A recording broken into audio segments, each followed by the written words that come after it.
یهودو باندې به همیش لپاره غضب وي او همیش لپاره به دوی چې کوم دی محتاج وي او همیش لپاره دوی باندې ذلت وي. قرب قیامت پورې به د دې حکومت او سلطنت او بادشاهي نه راځي، روب والا بادشاهي به د دې نه راځي. او قیامت ته نږدې چې کله دجال راشي د 40 ورځې به د دې حکومت راځي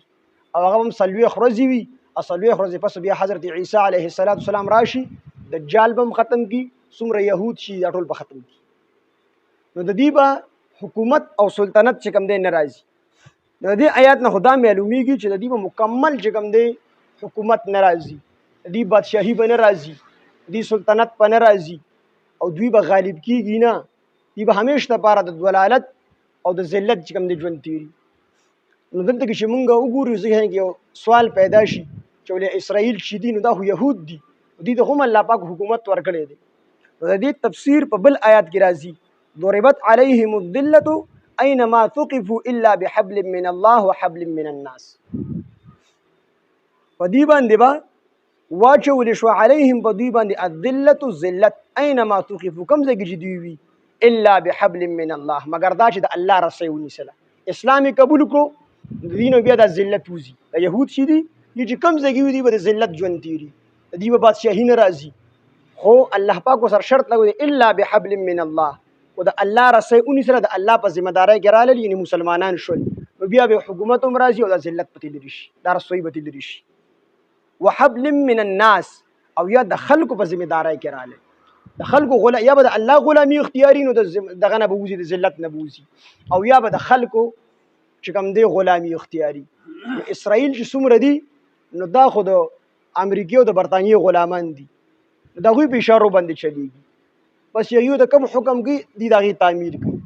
خپل خو د دې حیثیت نشته د کوي خپل لاس وباسل نو 2-3 ورځې کې به دی حکومت چې کوم دی ختم دی، خو دغه په اشارو باندې چې کوم دی چلیږي.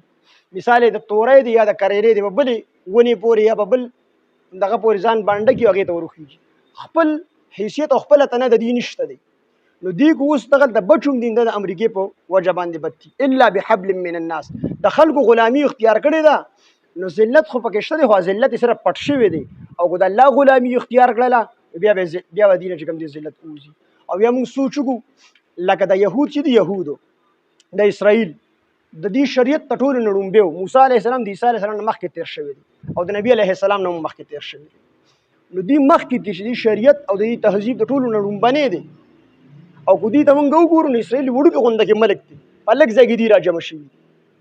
او د دین روستو چې کوم عیسایان راغلي دي هغه دنیا شي ملکونه دي، بیا مسلمانانو ته وګور دنیا شي ملکونه دي، دهریو ته وګوره دنیا شي دي او دی د ټولو نه مخکې راغلي دي. د دې شریعت چې کوم دی ټولو نه مخکې وو، پیغمبر د ټولو نه مخکې وو، د هغې باوجود د دې لږ غونډه کې ځای دی په لږ غونډه ځای کې آباد شوي، فلسطین ټول هم نه دی لږ غونډه کې ځای کې دی آباد شوي. نو دا الله پاک جل جلاله د دې هغه روب او د دې بادشاهي دا تر قیامت پورې نه راځي او کو راځي نو الا بحبل من الله یا بحبل من الناس، یا به د خلکو چې کوم دی په ذمہ داري کې به د خلکو غلامی بږي او یا به د الله غلامی کې، نو چې الله غلامی وکي نو مکمل به د هر څه چې کوم دی د غضب نه بوزي او د ذلت نه بوزي، او کنه د خلکو غلامی کې نو سره به ذلت په پټ نور به ذلیل وي تر قیامت پورې به د ذلت ژوندۍ تیری.